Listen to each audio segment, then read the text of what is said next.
Hello everyone.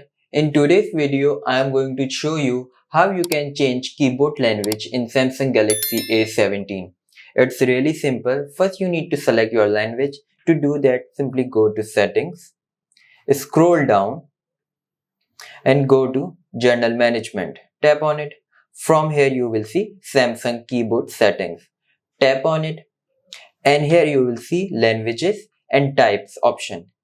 Just give it a tap. From here, manage input languages. Select this option and from here, select any language which you want to add. Let's say I want to add this Dutch language. Just enable it and go back. Now, as you can see, it is added. That's how you can add any language onto your keyboard. So I hope you like this video. If you do like, please hit like, subscribe, and I will see you in next video.